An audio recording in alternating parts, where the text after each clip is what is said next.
Olá, muito boa tarde para você que está ligado no Facebook do Povo Online. Eu sou Ítalo Coriolano e na tarde desta terça-feira eu recebo o jornalista Henrique Araújo para comentar comigo os seguintes temas. Primeiro, nós vamos falar sobre a decisão do TRF da 4ª Região de aumentar a pena do ex-ministro da Casa Civil José Dirceu para 30 anos e 9 meses. E o TRF também decidiu absolver João Vacari Neto, que era ex-tesoureiro do PT. Ele foi absolvido de uma prisão de 9 anos, uma condenação por 9 anos de prisão. O nosso segundo tema é a reforma política, que finalmente vai ser votada no Congresso Nacional. São dois projetos, vão ser duas votações paralelas, uma na Câmara e outra no Senado, e na verdade ela vai funcionar muito mais em benefício da atual classe política dos atuais também candidatos à reeleição. A gente vai explicar isso com mais detalhes para vocês daqui a alguns instantes. O nosso terceiro tema é que a Câmara dos Deputados começou a ler a segunda denúncia da PGR contra o presidente Michel Temer. E no momento em que essa denúncia é lida, o presidente anuncia um programa de microcrédito no valor de 3 bilhões de reais para população de baixa renda aqui do Brasil. E para finalizar, nós chegamos aqui ao Ceará e o TCE, por 4 votos a 2, decidiu rejeitar uma medida cautelar que pedia a suspensão do auxílio moradia de um desembargador afastado do TJ Ceará, Carlos Feitosa. Para comentar esse farto material aqui comigo, eu tenho o editor adjunto de conjuntura aqui do Jornal Povo, Henrique Araújo. Boa tarde, Henrique. Boa tarde. Henrique, vamos aqui com o primeiro tema do nosso bate-papo de hoje.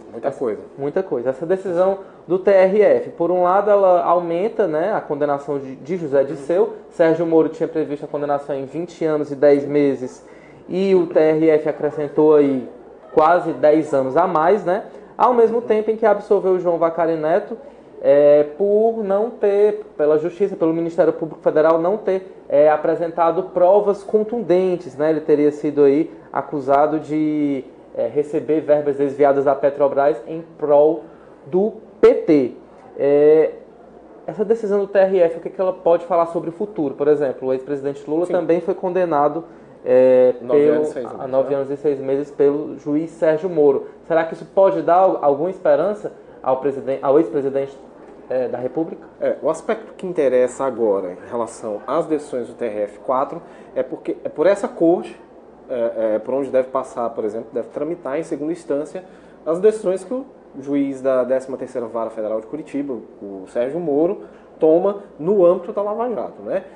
O que a gente vê nesse caso é que essas duas decisões foram reformadas. Isso é importante observar, que são sentenças que foram proferidas pelo juiz e que agora são revistas numa segunda corte, no caso uma corte de apelação, que é a segunda instância, por onde vai tramitar até agosto do ano que vem, segundo previsão do presidente do TRF4, a condenação do ex-presidente Lula. Se isso deve animar ou não o ex-presidente, não, até porque essas revisões têm funcionado de duas maneiras, como no caso do José Dirceu, por exemplo, em que a pena é acrescida de mais tempo, não no caso do Vacari, que foi absolvido. Mas o que a gente tem percebido é que o TRF4, sim, tem revisto essas decisões. Isso é importante para desmistificar e tirar um pouco desse fetiche em relação às decisões que o próprio juiz, que o magistrado lá de Curitiba vem tendo em relação a processos da Lava Jato. Então, muito provavelmente, o TRF4 ou vai acrescer a pena ao ex-presidente Lula, confirmando assim uma sentença anterior, o que tornaria o ex-presidente inelegível. E aí ele não poderia disputar as eleições do ano que vem. Já fazendo aqui um pequeno parênteses, porque a reforma política que está sendo, a gente fala um pouquinho de reforma, depois recua. A reforma política que está sendo discutida hoje, provavelmente deve ser aprovada na Câmara, pelo menos entre hoje e amanhã, trata de um dos pontos que, em tese, poderia favorecer o ex-presidente Lula, que vem liderando as sondagens de opinião em relação ao pleito de 2018.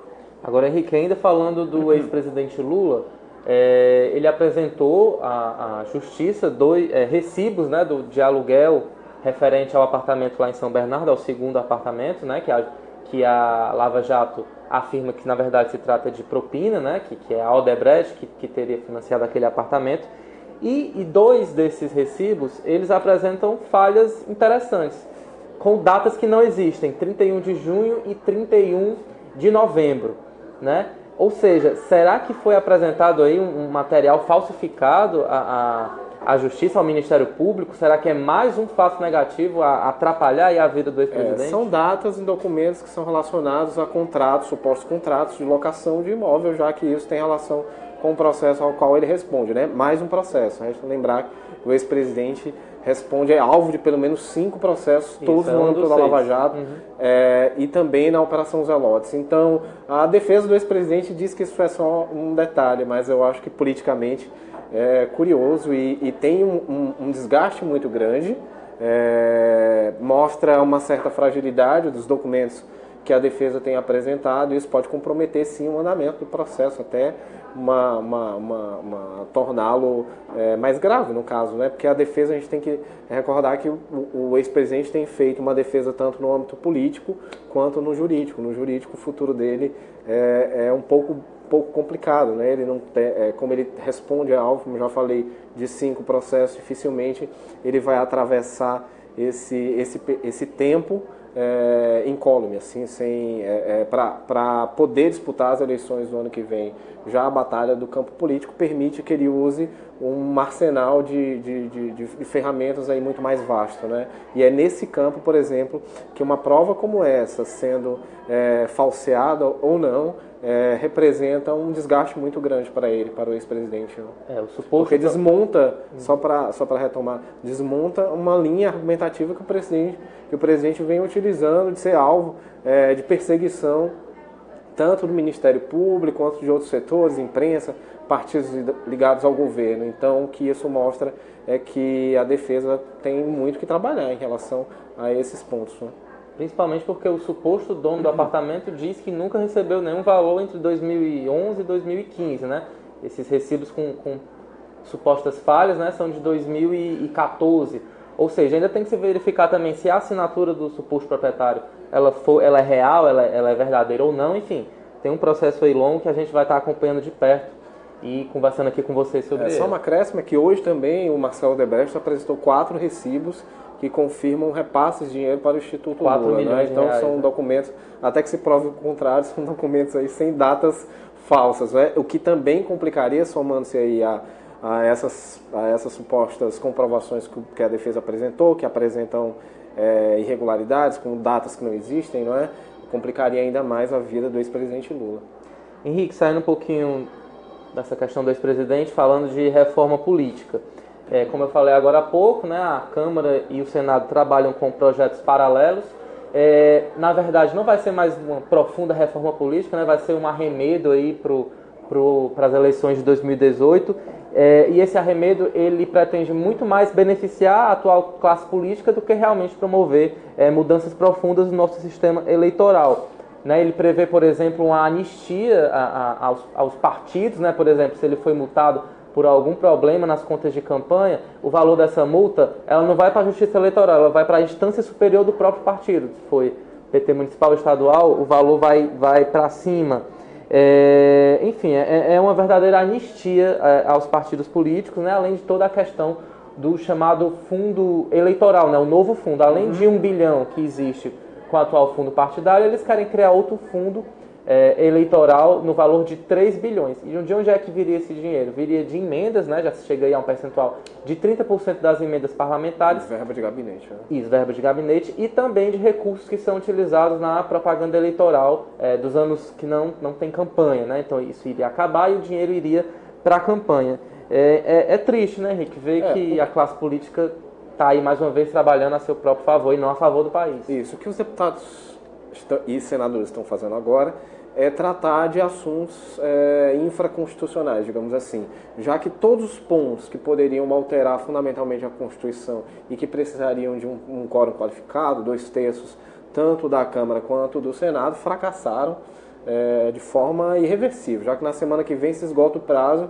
para que essas medidas sejam aprovadas em 2 turnos, tanto na Câmara quanto no Senado, para que valham para as eleições do ano que vem. O que restou agora, como você falou, foi um arremedo de reforma, que eles vão tentar incluir jabutis, ou seja, medidas ali que de alguma forma favoreçam esses políticos que estão no exercício da legislatura agora, né, que termina no ano que vem para alguns, para a maioria. Então eles vão legislar, obviamente, em causa própria, o que é terrível, mas é parte da vida política, dos hábitos políticos do Brasil, não é? Que todo mundo espera que se transforme, que mude. As pessoas foram às ruas a partir de 2013, desde 2013, 2014, 2015. O país vive uma turbulência política muito grande, mas esse costume político, como a gente tem visto, não muda. O hábito político é muito difícil de mudar e a reforma política que está sendo discutida neste momento, hoje, como eu falei, deve ser aprovada hoje ou amanhã na Câmara, para que ela possa tramitar em regime de urgência em segunda votação e depois no Senado também, e ser aprovada até a semana que vem, que é o prazo limite, 7 de outubro. Ela trata basicamente de pontos muito pequenos, se a gente lembrar que as pretensões da reforma política era de transformar o que a gente discutiu bastante sobre distritão, que era um modelo que alteraria drasticamente a forma como o brasileiro elege os seus representantes, e a criação do fundo partidário de 3,6 bilhões à época, né? Como gerou um desgaste muito grande, tanto o distritão quanto o fundo partidário, que era bilionário, um valor que sairia inclusive de verba de outros ministérios, os parlamentares imediatamente abandonaram essas duas ideias desastrosas, né? Eles passaram a trabalhar mantendo o sistema eleitoral, sem financiamento de empresas, e agora com um fundo para financiar as disputas do ano que vem de até 2 bilhões. É a informação mais recente que eu vi. Caiu de 3 para 2. De 3 para 2, eles reduziram isso para tentar aumentar as chances de aprovar. Parece que já há consenso entre líderes tanto da base quanto da oposição para aprovar um fundo que seria alimentado em 30% dele, um terço dele, de verba de gabinete, o restante seria de impostos que as redes de televisão não pagariam ao governo por conta da exibição do horário eleitoral, e o restante só Deus sabe de onde viria. E menos parlamentares, pelo que eu li, estariam também no bolo. Agora, é uma polêmica. É uma redução drástica, esse fundo giraria entre 1,6 e 2 bilhões. Né? Agora, existe uma polêmica por trás disso, dentro do próprio corpo técnico do Congresso, né? Disso ser votado não por proposta de emenda constitucional, mas por lei ordinária, né? Existe aí uma polêmica interna. Fora essa questão de tirar dinheiro que iria para ações sociais, iria para a saúde, iria para a educação, para a utilização na campanha eleitoral, né? Talvez a aprovação não seja tão tranquila assim como se parece, principalmente se a população ficar mais atenta e pressionar. Em relação à reforma política, realmente não dá para esperar nada melhor realmente desse Congresso, então é importante que a população fique de olho nos candidatos que vão se apresentar em 2018 para entender o que eles querem fazer nesse novo mandato e para ver se tem algum indício ali de que eles pretendem fazer uma real reforma política, né? Se isso faz parte da plataforma de campanha de cada um deles, para que talvez em 2018, por meio de constituinte ou enfim, por algum projeto mais profundo, a gente realmente progrida, né, nessas estruturas eleitorais do país que realmente são muito atrasadas. Né? E esse era justamente um dos pontos da reforma política, de separar a disputa, por exemplo, presidencial, da disputa de deputados, que elege deputados e senadores, para que o foco se concentrasse tanto na disputa para presidente quanto na disputa para deputados, exatamente para tentar aumentar o nível de participação e de criticidade da população na hora de votar, né? Porque hoje o que acontece? Como as duas votações, as duas eleições acontecem simultaneamente, há uma campanha para presidente enquanto uma outra para deputados, Você prioriza o presidente e vota de qualquer jeito para deputado. Ninguém dá muita atenção, ninguém sequer recorda em quem votou para deputado ou para senador nas eleições anteriores, só para presidente, o que é um problema e acaba acontecendo o que acontece, por exemplo, quando o Congresso se reúne para votar e a gente vê aquele show de horrores com deputados fazendo discursos que lembram a Idade Média, né? Então é ruim isso. Muito ruim. Eu vou aproveitar aqui para ler alguns comentários de quem está acompanhando a gente agora. Eu agradeço muito a sua audiência. A Maria Eduarda manda um oi, assim como a Lene Souza, o Israel Braga, a Sara Posidônio, a Dominga Rodrigues, um abraço para vocês também. O João Alves reclama inflação a 3%, com vários aumentos de 7% na gasolina, gás, carne de segunda chegando a R$18, ou seja, tem uma reclamação aí de quem está na ponta, né? De quem está vendo que a economia realmente não está muito boa como afirmam, né? O Gilberto Araújo Barros faz reclamações lá sobre o município de Tianguá. Enfim, obrigado aí pela audiência e pelo recado. Agora a gente vai falar sobre um fato que está acontecendo agora, que é a leitura da segunda denúncia da PGR contra o presidente Michel Temer. Ele que é acusado agora de organização criminosa e obstrução de justiça pela Procuradoria-Geral da República. No momento em que a Câmara lê essa denúncia para dar prosseguimento ao processo, para ser encaminhado à Comissão de Constituição e Justiça, o presidente faz um discurso enaltecendo a economia do país, enaltecendo práticas do seu governo e lança um programa de microcrédito no valor de R$3 bilhões para pessoas de baixa renda, né, que fazem parte dos programas sociais do governo, como o Bolsa Família. O programa se chama Progredir, que inclusive o presidente quer que se transforme no lema do governo dele, né, que realmente anda a passos de tartaruga. Henrique, é realmente uma estratégia do governo para tentar camuflar esse fato negativo na Câmara dos Deputados, né? O processo, a denúncia dele é lida e ele tenta abafar um pouco essa situação que é ruim para o governo, apresentando esse programa aí que tenta dar um fôlego a mais à economia brasileira, que anda bem fragilizada. O governo tenta vender o que ele supostamente tem de melhor, que seriam números da economia. Melhoria do ambiente econômico, que de fato melhorou, isso é verdade. O país vinha atravessando um período muito ruim até 2015, continuou em 2016, a economia começou a mostrar alguns indicadores mais positivos no segundo semestre de 2016 e agora no primeiro semestre e segundo semestre de 2017. Então a grande arma do presidente Michel Temer, de fato, são esses números e a melhora no ambiente de negócios. Não por acaso ele escolheu o mesmo dia em que a Câmara conseguiu finalmente reunir deputados suficientes para formar quórum para ler o processo, para ler a denúncia, lançar um programa que visa precisamente uma camada da população na qual o presidente tem extremas dificuldades de conseguir transitar, né? Aliás, o presidente tem baixíssima popularidade, então seria injusto dizer que em outras camadas ele sofre, não é verdade, né? Então, mas de qualquer forma é uma tentativa do presidente Michel Temer de tentar recuperar um pouco de popularidade. Ele nunca, até agora pelo menos, manifestou nem remotamente a intenção de disputar eleições no ano que vem, mas é muito provável que o PMDB, o partido dele, tenha pretensões, se não de lançar um candidato próprio, pelo menos de apoiar um outro nome. Hoje mesmo, por exemplo, o senador Romero Jucá, que é líder do governo no Senado, disse que o Henrique Meirelles, que é o ministro da Fazenda, seria um bom nome para as eleições do ano que vem. Henrique Meirelles é filiado ao PSD, um partido que não é o partido do presidente, mas é um partido que faz parte desse condomínio governista. Então, de alguma forma, e como ele representa esse saneamento das contas do governo Temer, esse bom momento da economia, enfim, seria um nome que levaria para a disputa das eleições. Até agora, pelo menos, não está aí, não foi arrastado pela Lava Jato. Então, seria um nome com o qual o PMDB contaria para fazer frente, possivelmente, por exemplo, ao João Dória, do PSDB, ou então ao governador de São Paulo, Geraldo Alckmin, não é? Então, é natural, o grande trunfo que o presidente tem hoje são os números da economia. Se isso vai ser suficiente para barrar ou para fazer um embate político, a gente não sabe, até porque é a segunda denúncia. A Câmara, a grande maioria dos deputados, de alguma forma, também foi implicada na Lava Jato, entendeu?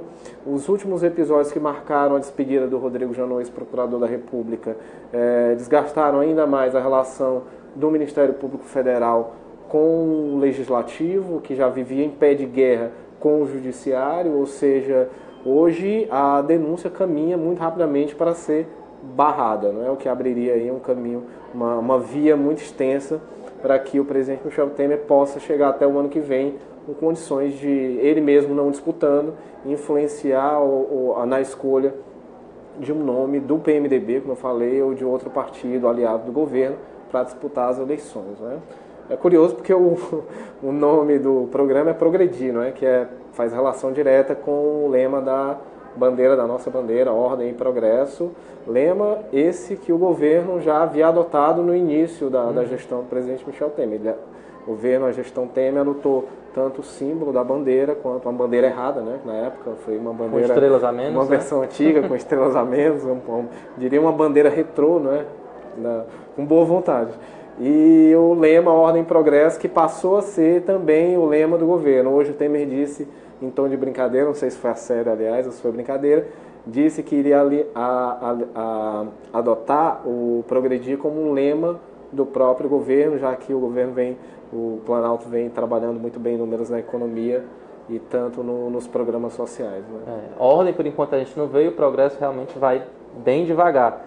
Henrique, ainda falando sobre esse assunto, se falava realmente que a derrota da denúncia ia ser muito fácil na Câmara dos Deputados. Agora já se utiliza um pouco mais de cautela. O próprio presidente da Câmara vem numa sequência de discursos um tanto arredios ao Executivo, né, reclamando de influência nas negociações partidárias, né, pelo passe de parlamentares do PSB para o DEM, né, e o PMDB acabou interferindo aí. Ele também disse que não é o Planalto que vai decidir a data do início da votação, né, da segunda denúncia contra o Michel Temer, ou seja, um personagem aí crucial para o futuro da denúncia e para o futuro também do governo.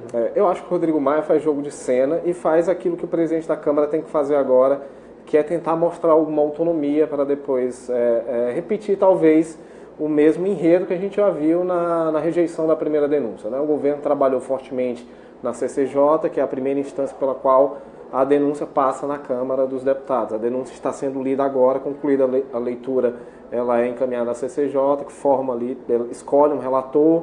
O presidente é notificado para apresentar exatamente, defesa. O presidente é notificado, transcorre um número X de sessões, acho que 5, para leitura, apresentação de defesa, etc. É elaborado um parecer que pode rejeitar ou pode acolher a denúncia que é apresentada pela Procuradoria-Geral da República, e é esse parecer que vai à votação no plenário da Câmara. A intenção do presidente Rodrigo Maia, presidente da Câmara, é de votar a denúncia até o dia 16 de outubro, ou seja, até a segunda quinzena, mês que vem, talvez em 2 ou 3 semanas. Não é? Então, o Rodrigo Maia agora esperneia, como boa parte dos partidos do Centrão que dão sustentação ao governo Temer, com uma única finalidade, de tentar, no momento de fragilidade do governo, até porque uma denúncia é sempre uma denúncia, uma possibilidade de abertura de um processo e que depois, chegando até o Supremo, caso o Supremo acate essa denúncia, o presidente é imediatamente afastado por até 6 meses, como aconteceu com a ex-presidente Dilma e com o seu desafeto, o ex-deputado Eduardo Cunha, que hoje está preso. Mas, lembrando um pouquinho, 2015, o que foi que fez Eduardo Cunha? Ele tinha alguns pedidos de impeachment ali no colo, escolheu um deles, tentou barganhar com o governo, não conseguiu e levou adiante um dos pedidos de abertura de impeachment, com o qual ele acabou afastando, ajudando pelo menos, colaborando decisivamente para afastar a ex-presidente Dilma. Né? É o que o Rodrigo Maia, mais ou menos, ou de uma maneira muito sutil, tenta fazer agora com o presidente Michel Temer. Né? Ele já tinha reclamado da postura do PMDB, mais especialmente do senador Romero Jucá, que é o presidente do partido.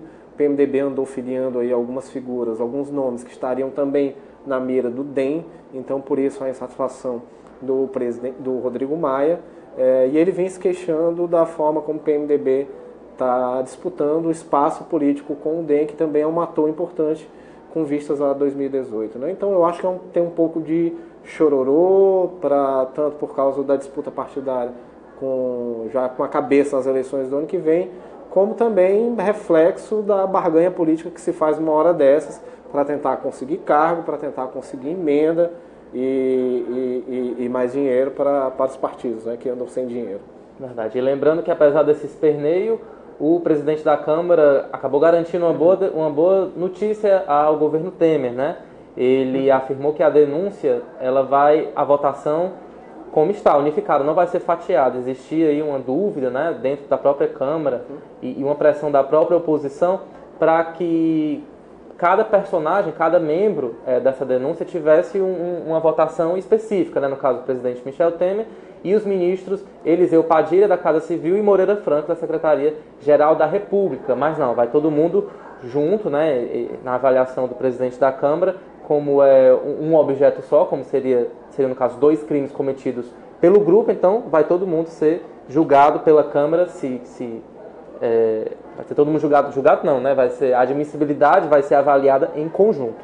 Bem, para finalizar, bem rapidinho aqui, nós vamos falar sobre a decisão do TCE, Tribunal de Contas do Estado, que rejeitou uma medida cautelar apresentada pelo Ministério Público de Contas para suspender o auxílio moradia ao desembargador afastado Carlos Feitosa, ele que é acusado de venda de liminares pela Operação Expresso 150. Foram só 2 votos a favor da liminar, Soraya Vitor e Holden Queiroz. E nessa mesma decisão, por unanimidade, o TCE resolveu cancelar o auxílio moradia dos conselheiros do extinto TCM, né, que agora são uma espécie de banco de reservas do TCE.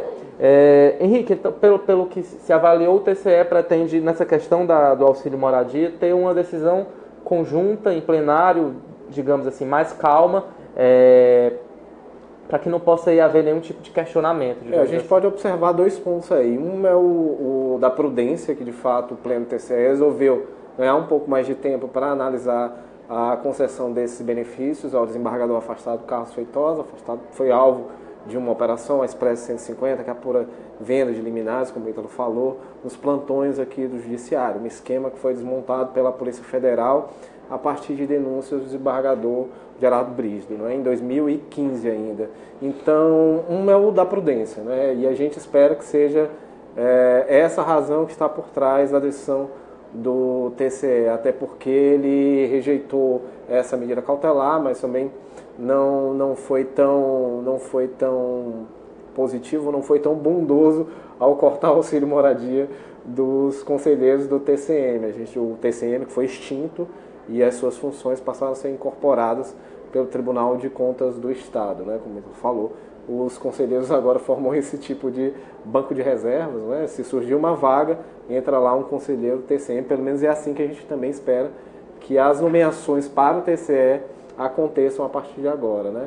O outro ponto é o do corporativismo mesmo, de tentar preservar benefícios que eventualmente outros desembargadores possam ter e queiram gozar em situação semelhante ou em qualquer outra, né? A gente espera que seja prudência e não corporativismo dos membros da corte do Pleno do Tribunal de Contas do Estado. É realmente um benefício que ninguém consegue entender, né? Os gastos superam o teto, né, do salário do presidente do STF, e eles utilizam aí esses penduricalhos para aumentarem os seus recursos, né? São recursos que foram repassados para o desembargador afastado no período, obviamente, no qual ele não exercia as suas funções. A defesa diz que, mesmo afastado, ele era desembargador, ele era membro e por isso deveria receber. Do ponto de vista moral, obviamente, não há sequer o que discutir, não é? A própria concessão de auxílio moradia para funcionários, servidores do Estado que já recebem um teto absurdo, às vezes acima do teto, inclusive, já é algo que não se pode aceitar, entendeu? Então, o auxílio em si, somando-se a isso, já é uma situação muito mais grave. Fica mais absurdo quando é um desembargador afastado. Henrique, muito obrigado pela sua participação aqui nesta terça-feira. Eu agradeço também a sua audiência, a sua companhia durante esses cerca de 30 minutos aqui com a gente. Lembrando que esses assuntos que a gente debateu agora, você pode conferir em maior detalhes, né, com mais profundidade, na edição desta quarta-feira do Jornal O Povo. E também na quarta-feira nós temos um novo encontro aqui com um novo convidado conversando sobre as polêmicas lá de Brasília, aqui do Ceará, enfim, assunto não vai faltar para a gente conversar amanhã. Muito obrigado e até a próxima.